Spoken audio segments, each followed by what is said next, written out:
చూస్తున్నాం మాజీ మంత్రి ఎమ్మెల్యే మల్లారెడ్డి సంచలన నిర్ణయం తీసుకున్నారు. ఆయన రాజకీయాలకు గుడ్ బై చెప్తున్నారని చెప్పుకొచ్చారు. నాకు 73 సంవత్సరాలు వచ్చాయి. నేను ఎంపీగా మినిస్టర్ ఎమ్మెల్యే వీటన్నిటి హోదాల్లో నేను ఇప్పటిదాకా ప్రజలకు సేవలు చేశాను. ఇంకా 3 ఏళ్ళు పదవిలో ఉంటా. ఇక రాజకీయమే వద్దనుకుంటున్నాను అని ఆయన చెప్పుకొచ్చారు.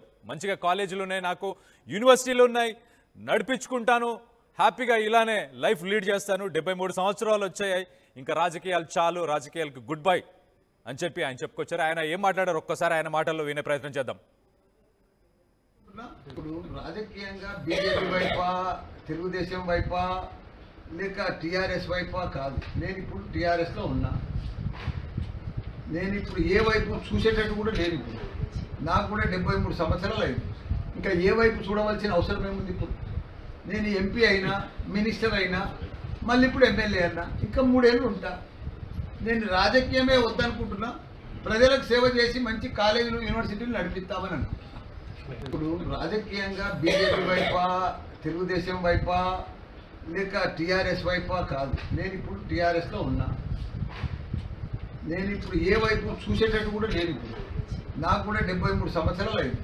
ఇంకా ఏ వైపు చూడవలసిన అవసరం ఏముంది? ఇప్పుడు నేను ఎంపీ అయినా, మినిస్టర్ అయినా, మళ్ళీ ఇప్పుడు ఎమ్మెల్యే అయినా, ఇంకా 3 ఏళ్ళు ఉంటా. నేను రాజకీయమే వద్దనుకుంటున్నా. ప్రజలకు సేవ చేసి మంచి కాలేజీలు, యూనివర్సిటీలు నడిపిస్తామని అనుకుంటున్నా. ఇప్పుడు రాజకీయ మాజీ మంత్రి ఎమ్మెల్యే మల్లారెడ్డి సంచలన నిర్ణయం తీసుకున్నారు. సంచలనమైన నిర్ణయం. రాజకీయాలకు ఇంకా గుడ్ బై చెప్తున్నా. నేను 73 సంవత్సరాల వయసు నాకు. ఇప్పటికే ఎంపీగా, మినిస్టర్గా, ఎమ్మెల్యేగా అన్ని పదవులలో ప్రజలకు సేవ చేశా. ఇంకా 3 ఏళ్ళు పదవిలో ఉంటా, చాలు. ఇంకా నాకు కాలేజీలు ఉన్నాయి, యూనివర్సిటీలు ఉన్నాయి, వాటిని నడిపించుకుంటాను, వాటిని చూసుకుంటాను. ఇంకా రాజకీయాలు వద్దు, నాకు ఈ పార్టీలతో పని లేదు అని ఆయన చెప్పుకొచ్చారు. దీనికి సంబంధించి మరిన్ని వివరాలు మా ప్రతినిధి మధుతో మాట్లాడి తెలుసుకునే ప్రయత్నం చేద్దాం. మధు, చెప్పండి. ఆయన ఊరికే కామెడీగా చెప్పారా? అంటే ఆయన సెన్సేషనలిజం కోసం చాలా మాట్లాడుతుంటారు ఈ మధ్యకాలంలో కూడా. సో దానికి అన్నారా? నిజంగానే ఆయన రాజకీయాల నుంచి తప్పుకుందామనే ఆలోచన ఖచ్చితంగా ఆయనకుందా? ఎగ్జాక్ట్లీ. అంటే మల్లారెడ్డి ఒక మాట పైన ఉండేటువంటి వ్యక్తి కాదు. గతంలో కూడా చూసాము. అనేక సందర్భాల్లో కొన్ని స్టేట్మెంట్ చేస్తారు, వెనక్కి తగ్గినటువంటి సిచ్యువేషన్ కనపడింది. అదే రాజకీయంగా ప్రత్యర్థుల పైన చేసినటువంటి విమర్శలు కావచ్చు, తర్వాత తను కొన్ని చేసినటువంటి స్టేట్మెంట్స్ పైన కావచ్చు. కొన్ని రోజుల క్రితం వరకేమో నెక్స్ట్ టైం మా కుటుంబం నుంచి 3 టికెట్లు కావాలి అనేటువంటి స్టేట్మెంట్ చేశారు. మళ్ళీ ఇప్పుడేమో నేను రాజకీయాల్లో ఉండటి, నాకే ఇంట్రెస్ట్ లేదు అనేటువంటి రీతిలో మాట్లాడుతున్నటువంటి వీడియో ప్రస్తుతం వైరల్ అవుతా ఉంది. ఆయన చాలా స్పష్టంగా, అంటే ఇప్పటికే మల్లారెడ్డి యూనివర్సిటీస్ ద్వారా పెద్ద ఎత్తున ఎడ్యుకేషన్ సంస్థను విస్తరిస్తా ఉన్నాను. నోయిడాలో కూడా యూనివర్సిటీకి పర్మిషన్ వచ్చింది, విశాఖపట్నంలో యూనివర్సిటీకి పర్మిషన్ వచ్చింది, నెక్స్ట్ కర్నూలు కోసం ట్రై చేస్తా ఉన్నాం. సో విద్యా సంస్థలను పెద్ద ఎత్తున విస్తరించే ప్రయత్నం చేస్తా ఉన్నాం అని చెప్తున్న సందర్భంలోనే ఈ స్టేట్మెంట్ చేశారు. ఇక నేను టీడీపీ వైపు, లేకుంటే బీజేపీ వైపు, బీఆర్ఎస్ వైపు ఇవన్నీ కాదు. నేను రాజకీయాలు 73 సంవత్సరాలు మంత్రి అయ్యాను, ఎంపీ అయ్యాను, ఎమ్మెల్యే అయ్యాను, ఇంకా నాకు ఇంకేం ఎటువైపు చూడాలనేటువంటి ఆలోచన లేదు. అసలు రాజకీయాల నుంచే తప్పుకుందామని ఆలోచన చేస్తున్నాను. స్టేట్మెంట్ ప్రస్తుతం సెన్సేషన్ గా మారింది. మరి మొన్ననేమో అసెంబ్లీ సెషన్ సందర్భంగా, లాస్ట్ అసెంబ్లీ సెషన్ సందర్భంగా ఆయన మాట్లాడుతున్న సందర్భంలో ఒక దగ్గర మా కుటుంబానికి 3 టికెట్లు కావాలి అనేటువంటి స్టేట్మెంట్ చేస్తారు. మరి ఇప్పుడు ఈ స్టేట్మెంట్ చేయడం పైన కాస్త విస్మయానికి గురి చేస్తా ఉంది మల్లారెడ్డి చేసినటువంటి statement.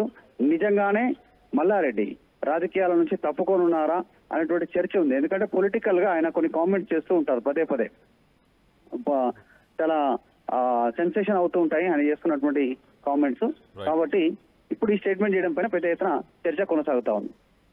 Right, thanks for the update Madhu. మనం చూస్తే పాలమ్మ, పూలమ్మ అని ఇలా చాలా స్టేట్మెంట్స్ ఇచ్చి ఫేమస్ అయిన మల్లారెడ్డి, మాజీ మంత్రి మల్లారెడ్డి, ఎమ్మెల్యేగా నేను ఆల్రెడీ సేవలు చేశాను, ఎంపీగా సేవలు చేశాను, రాజకీయాలకి ఇంకా గుడ్ బై చెప్తా, నాకు యూనివర్సిటీస్ ఉన్నాయి, ఢిల్లీలో యూనివర్సిటీకి పర్మిషన్ వచ్చింది, అలాగే ఆంధ్రాలో కూడా పర్మిషన్ వచ్చింది, ఆ ఉన్న కాలేజీలు, యూనివర్సిటీలను నడిపించుకుంటూ వెళ్తాను ముందుకి.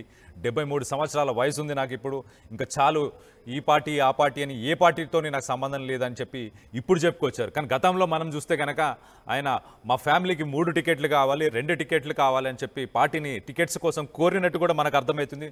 మరి ఆయన నిజంగానే రాజకీయాలకి దూరంగా ఉంటారా? మరి రానున్న రోజుల్లో 2-3 టికెట్లు కావాలని పార్టీ అధినేతను అడుగుతారా ఏంటి అనేది రానున్న రోజుల్లోనే మనకు తెలుస్తుంది. మళ్ళొకసారి ఆయన ఏం మాట్లాడారో ఆయన మాటల్లోనే వినే ప్రయత్నం చేద్దాం ఒక్కసారి. ఇప్పుడు రాజకీయంగా బీజేపీ వైపా, తెలుగుదేశం వైపా, లేక టీఆర్ఎస్ వైపా కాదు. నేను ఇప్పుడు టీఆర్ఎస్లో ఉన్నా. నేను ఇప్పుడు ఏ వైపు చూసేటట్టు కూడా లేదు. ఇప్పుడు నాకు కూడా 73 సంవత్సరాలు అయింది. ఇంకా ఏ వైపు చూడవలసిన అవసరం ఏముంది? ఇప్పుడు నేను ఎంపీ అయినా, మినిస్టర్ అయినా, మళ్ళీ ఇప్పుడు ఎమ్మెల్యే అన్నా, ఇంకా 3 ఏళ్ళు ఉంటా. నేను రాజకీయమే వద్దనుకుంటున్నా. ప్రజలకు సేవ చేసి మంచి కాలేజీలు, యూనివర్సిటీలు నడిపిస్తా.